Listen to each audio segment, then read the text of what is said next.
America के राष्ट्रपति Donald Trump ने अधिकतर देशों से होने वाले आयात पर लगने वाले टैरिफ में बढ़ोतरी कर पूरी दुनिया में हलचल मचा दी है। सोमवार को एशियाई देशों के शेयर बाजारों में इसका असर भी देखने को मिला। ऐसे में ज़्यादातर देश टैरिफ घटाने के लिए अमेरिका से समझौता करने पर मजबूर हो गए हैं। उन्होंने बातचीत के प्रयास भी शुरू कर दिए हैं। अमेरिकी राष्ट्रपति डोनाल्ड ट्रंप ने मंगलवार को कहा है कि अमेरिका की तरफ से प्रभावित दुनिया के तमाम देश उनके साथ बातचीत करने और सौदे करने के लिए उत्सुक हैं। उन्होंने समझौता हासिल करने के लिए कुछ भी करने की पेशकश की है। नेशनल रिपब्लिकन कांग्रेसनल कमेटी में बोलते हुए ट्रंप ने कहा है कि वे कांग्रेस से बेहतर वार्ताकार हैं। ट्रंप ने कहा है कि मैं आपको बता रहा हूं कि ये देश हमसे बातचीत करने के लिए बेताब हैं, वे सौदा करने के लिए बेताब हैं और कह रहे हैं कि कृपया सर सौदा करें, मैं कुछ भी करूंगा। ट्रंप ने कहा है कि कुछ रिपब्लिकन सांसद जो उनके ही दल से हैं ये चाहते हैं कि टैरिफ पर बातचीत की जिम्मेदारी कांग्रेस को दी जाए, लेकिन ट्रंप इससे सहमत नहीं है। उन्होंने कहा है कि अगर बातचीत की कमान कांग्रेस के हाथ में होती तो चीन पर 104% का टैरिफ कभी नहीं लगता। उन्होंने ये भी कहा है कि कुछ बागी रिपब्लिकन नेता कहते हैं कि कांग्रेस को टैरिफ डील करनी चाहिए, लेकिन मैं चाहता हूं कि वो वैसी डील नहीं कर सकते जैसी मैं कर सकता हूं। अगर ऐसा होता है तो चीन सबसे ज़्यादा खुश होता है, क्योंकि तब वो 0% टैरिफ देता और उल्टा हम पर उसे 104% देते। ट्रंप ने फार्मास्यूटिकल क्षेत्र पर महत्वपूर्ण टैरिफ लगाने की योजना की भी घोषणा की है, जिसका उद्देश्य कंपनियों को अमेरिका में विनिर्माण सुविधाएं स्थापित करने के लिए प्रोत्साहित करना है।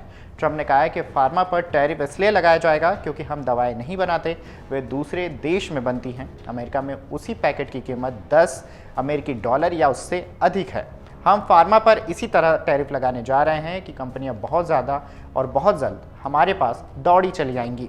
हमारे पास जो फ़ायदा है वह यह है कि हम बहुत बड़े बाजार हैं। बहुत जल्द फार्मा पर एक बड़ा टैरिफ घोषित किया जाएगा और जब ये कंपनियां यह सुनेंगी तो वे चीन और अन्य देश छोड़कर दूसरे देश से अधिकांश उत्पाद यहाँ बेचेंगी और यहीं पे वे अपने संयंत्र खोलेंगे। ट्रंप ने दो सबसे भरोसेमंद लोगों एलन मस्क और व्यापार सलाहकार पीटर नवारो अमेरिकी राष्ट्रपति के पारस्परिक टैरिफ को लेकर एक दूसरे से सहमत नहीं है। उन्होंने सार्वजनिक रूप से एक दूसरे पर निशाना साधा है। वहीं इसे लेकर पूछे गए सवाल पर व्हाइट हाउस की प्रेस सचिव कैरोलीन लेविट ने कहा है कि लड़के तो लड़के ही रहेंगे। उनकी यह टिप्पणी मस्क की तरफ से टेस्ला की आलोचना और ट्रंप के व्यापक नए टैरिफ के समर्थन को लेकर नवारों की आलोचना करने के बाद सामने आई है। कैरोलीन ने ब्रीफिंग के दौरान यह भी कहा और स्पष्ट किया है कि दो व्यक्ति ऐसे हैं जिन पे व्यापार और टैरिफ पर बहुत अलग अलग विचार हैं। लड़के तो लड़के ही रहेंगे और हम उनकी सार्वजनिक बहस जारी रखने देंगे और आप सभी को बहुत आभारी होना चाहिए कि हमारे पास इतिहास का सबसे पारदर्शी प्रशासन है। वहीं ये भी बता दें कि डोनाल्ड ट्रंप के सत्ता में आने के बाद से अमेरिका और चीन के बीच व्यापार युद्ध तेजी पकड़ चुका है। अपने पहले कार्यकाल यानी कि 2016-20 में चीन पर 20% टैरिफ का ऐलान करने वाले ट्रंप ने इस बार सत्ता में आने के बाद 2 अप्रैल को ड्रैगन पर फिर 34% आयात शुल्क लगाने का ऐलान कर दिया। इस तरह से अमेरिका की तरफ से चीन पर कुल 54% जवाबी टैरिफ लगाया जा चुका है।